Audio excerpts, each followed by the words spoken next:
Shalom, Bapak Ibu Saudara yang dikasihi oleh Tuhan. Puji Tuhan, hari ini kita bisa berjumpa kembali dalam program Renungan Keluarga Kristen. Mari kita bersama bersatu dalam doa sebelum kita mendengarkan firman-Nya. Bapa kami yang di sorga, terima kasih Tuhan untuk kebaikan Allah dalam hidup kami. Terima kasih pertolongan-Mu, terima kasih untuk kasih setia-Mu, terima kasih untuk pemeliharaan-Mu dalam hidup kami. Kami berterima kasih. Tuhan memampukan kami melewati sepanjang hari Minggu bersama juga dengan kami istirahat. Tuhan terus menolong memberkati kami. Terima kasih kami terkagum kasih setia-Mu ya Allah, dahsyat dan luar biasa. Tuhan, hari ini kami memerlukan firman-Mu untuk kami kuat menjalani hari ini. Firman-Mu yang akan menuntun langkah hidup kami. Tuhan, berbicaralah melalui firman-Mu ini. Hamba-Mu, Bapak Ibu Saudara, di tempat masing-masing Tuhan, berkatilah kami. Demi nama Tuhan Yesus Kristus Allah kami yang hidup, kami berdoa. Amin. Bapak Ibu Saudara yang dikasihi oleh Tuhan, keluarga Kristen, mari kita bersama-sama merenungkan bagian firman Tuhan dari Yeremia pasal 34 ayat 1 sampai 7.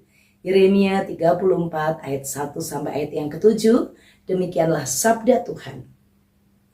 Firman yang datang dari Tuhan kepada Yeremia ketika Nebukadnezar Raja Babel dan segala tentaranya, segala kerajaan di bumi yang di bawah pemerintahannya dan segala bangsa berperang melawan Yerusalem dan segala kotanya.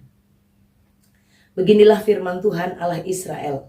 Pergilah, berbicara kepada Sedekia Raja Yehuda, katakan kepadanya, beginilah firman Tuhan, sesungguhnya aku menyerahkan kota ini ke dalam tangan Raja Babel supaya dihanguskan dengan api.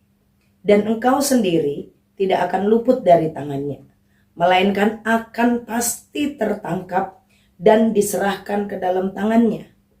Engkau akan melihat Raja Babel mata berhadapan mata, dan ia akan berbicara dengan engkau mulut berhadapan mulut. Kemudian engkau akan pergi ke Babel. Namun demikian, dengarlah firman Tuhan, hai Sedekia Raja Yehuda. Beginilah firman Tuhan mengenai engkau. Engkau tidak akan mati oleh pedang. Engkau akan mati dengan damai. Dan sebagaimana dinyalakan api untuk menghormati bapa-bapa leluhurmu, raja-raja dahulu yang hidup sebelum engkau, demikianlah orang akan menyalakan api untuk menghormati engkau dan meratapi engkau dengan berkata, aduhai Tuhan, sungguh akulah yang mengucapkan firman ini, demikianlah firman Tuhan. Nabi Yeremia menyampaikan segala perkataan ini kepada Sedekia Raja Yehuda di Yerusalem ketika Raja Babel berperang melawan Yerusalem dan segala kota Yehuda yang masih tinggal, yaitu Lakis dan Aseka, sebab kota-kota itulah yang masih tinggal di antara kota-kota Yehuda sebagai kota-kota yang berkubu. Amin. Bapak Ibu Saudara yang dikasihi oleh Tuhan, bagian firman Tuhan hari ini mengingatkan kepada kita tentang kedaulatan Tuhan. Kedaulatan Tuhan yang menentukan kehidupan kita. Kedaulatan Tuhan berkuasa. Kedaulatan Tuhan di atas segala-galanya.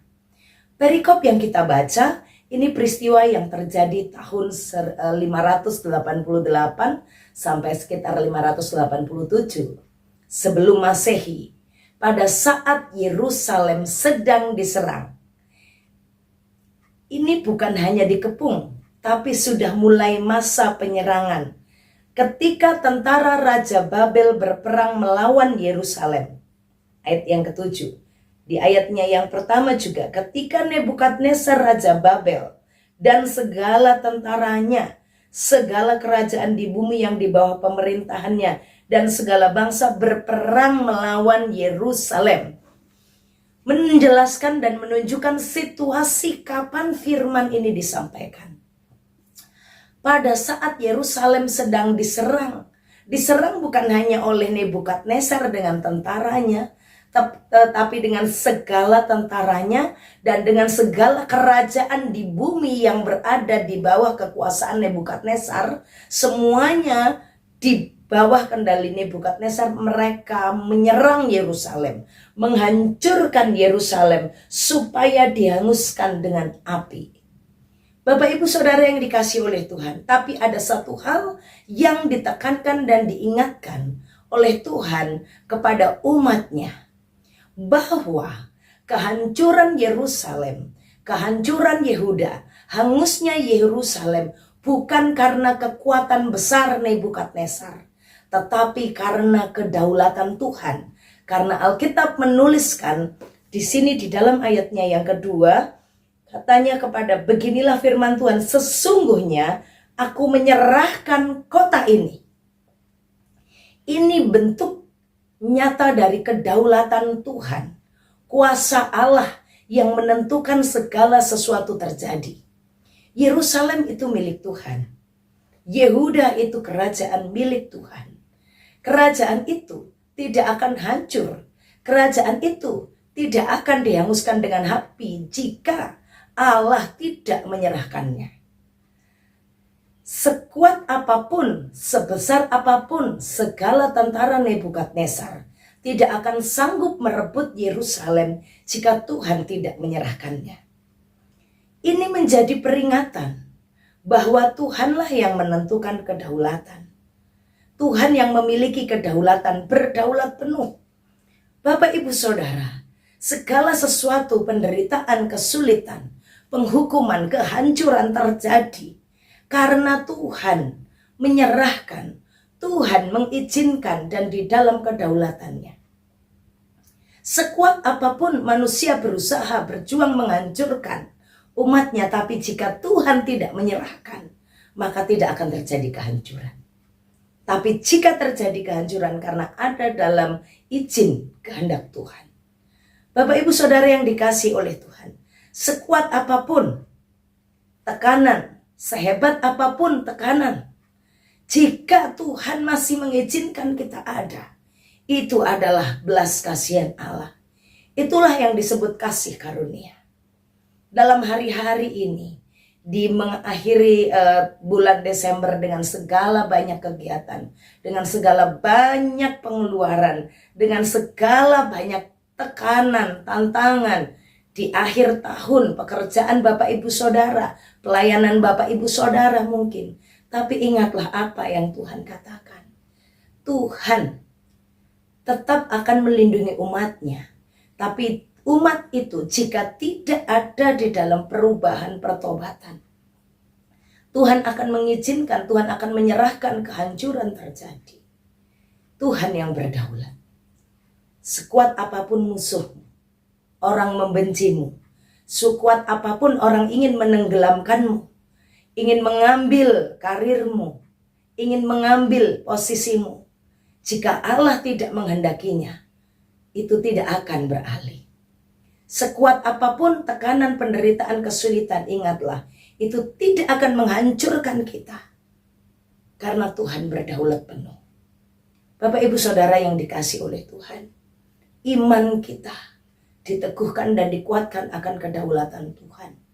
Kedaulatan Tuhan yang menyerahkan Yerusalem ke tangan Nebukadnezar, ke tangan Raja Babel. Yang kedua, kedaulatan Tuhan dinyatakan atas orang-orang yang ada di dalam belas kasihan Allah. Di dalam penghukuman Tuhan, itu ada pengharapan. Di dalam Tuhan, sesulit apapun, seberat apapun tantangan, tidak akan menenggelamkan. Di dalam penderitaan sekalipun, tapi jika ada Tuhan, masih ada damai. Tuhan berkata, siapa yang mau turut dalam pembuangan Babel, dia akan ada dalam kasih setia Tuhan. Tuhan nyatakan kepada Zedekia, kamu pasti ditangkap, kamu pasti akan ditawan, kamu pasti akan dibawa ke Babel. Namun, dalam ayatnya yang kelima, namun engkau akan mati dalam damai. Kata damai ini dalam bahasa Alkitab kita menggunakan kata shalom, Bapak Ibu Saudara. Bisa dibayangkan situasi yang kontras sebenarnya. Zedekia sebagai seorang raja Dia dikalahkan oleh Nebukadnezar, dia ditangkap oleh Nebukadnezar, dia dibawa ke kerajaan Babel, dia dibuang di sana. Tapi Tuhan katakan, kamu akan mati dengan damai. Kamu akan mati seperti bapak-bapak leluhurmu, yang untukmu lilin akan dinyalakan. Untukmu akan ada ratap tangis. Untukmu masih ada orang yang akan menangisi kepergianmu. Engkau memang tertawan, tetapi engkau akan mati dengan damai. Luar biasa Bapak Ibu Saudara. Situasi yang ada di dalam kendali Tuhan bagi anak-anak Tuhan. Dalam situasi yang hancur, yang kacau sekalipun. Tapi jika ada di dalam Tuhan, akan ada damai sejahtera. Shalom itu ada. Dalam kematiannya, Sedekia tidak mati dengan cara binatang. Sedekia tidak mati sebagai cara seorang tawanan. Tapi dia mati sebagai seorang raja yang akan tetap dinyalakan lilin baginya. Tetap ada diratapi di sana. Ada shalom. Bapak Ibu Saudara yang dikasih oleh Tuhan. Saya ingat sekali bagaimana Raja Daud di dalam kegagalannya. Karena melakukan penghitungan kepada prajurit-prajurit saat itu. Tuhan katakan kamu telah berdosa. Tuhan memberikan 3 pilihan. Masa-masa bagaimana dia akan dikalahkan musuh. Masa-masa dia akan kena penyakit sampar. Tapi di situ ada belas kasihan Tuhan. Apakah ada dalam penghukuman Tuhan atau kamu akan dikalahkan oleh lawan gitu. Raja Daud berkata, lebih baik aku dihancurkan di tangan Tuhan daripada aku dikalahkan oleh musuh-musuh. Karena kalau aku dihancurkan di tangan Tuhan, masih ada belas kasihan Allah yang akan memulihkan. Bapak Ibu Saudara, demikian juga yang dialami oleh Sedekia. Sedekia akan ada dalam tawanan. Dia memilih untuk taat pergi ke sana. Dia tidak mempertahankan dirinya ada di situ. Karena Tuhan berkata siapa yang bertahan di situ akan mati oleh pedang. Akan mati oleh api, akan mati oleh penyakit sampar. Dia pergi. Dan dalam kepergiannya sekalipun itu dalam penderitaan. Ingat, di dalam penghukuman Tuhan masih ada kasih karunia. Jatuh di tangan Tuhan itu lebih baik. Hancur dalam penghukuman Tuhan itu indah. Karena di dalam penghukumannya akan ada kasih karunia. Di dalam penghukuman Tuhan ada belas kasihan Allah. Dan Sedekia menikmatinya. Raja Daud juga menikmatinya. Bapak Ibu Saudara, jangan lari dari Tuhan. Tetaplah ada di dalam tangan Tuhan. Ada konsekuensi-konsekuensi dosa yang harus ditanggung di bumi ini. Tapi jika kita di dalam Tuhan, ingat, seberat apapun konsekuensi dosa itu, tangan Allah tetap menopang. Dan Bapak Ibu Saudara akan dimampukan kembali untuk bangkit, berdiri, dan dipulihkan oleh Allah. Ada shalom di tengah penderitaan. Ada shalom, damai sejahtera yang akan dilimpahkan. Mari Bapak Ibu Saudara ingat, ada kedaulatan Tuhan. Jangan gentar, jangan takut di dalam tekanan, penderitaan, atau ancaman musuh. Karena jika Tuhan tidak menyerahkan, engkau tidak akan terjatuh. Tapi jika Tuhan mengizinkan itu terjadi, ingatlah ada shalom, ada pemulihan, ada damai yang Tuhan akan kerjakan. Mari kita berdoa. Bapa kami yang di sorga, terima kasih untuk firman. Ajar kami melihat bahwa Engkau Allah berdaulat penuh atas segala sesuatu yang terjadi dalam hidup kami. Engkau pemegang kendali. Engkau Tuhan, Allah yang tetap memiliki kasih karunia, akan memberikan shalom, damai sejahtera, sekalipun ada dalam penderitaan, sekalipun ada dalam masa sulit. Tapi jika kami jatuh di tangan Tuhan, kami mentaati apa yang Tuhan katakan, pegangan tangan-Mu tak akan pernah Kau lepaskan. Terima kasih. Peganglah kami selalu Tuhan, sehingga apapun yang kami hadapi hari ini, apapun yang akan terjadi di hari-hari depan kami tetap ada di dalam damai sejahtera, karena Tuhan melingkupi kami, Tuhan melindungi kami. Demi nama Yesus, kami mau terima berkat Tuhan. Tuhan memberkati engkau dan melindungi engkau. Tuhan menyinari engkau dengan wajahnya dan beri engkau kasih karunia. Tuhan menghadapkan wajahnya kepadamu dan memberi engkau damai sejahtera dari sekarang sampai selama-lamanya. Amin. Shalom. Tuhan Yesus memberkati.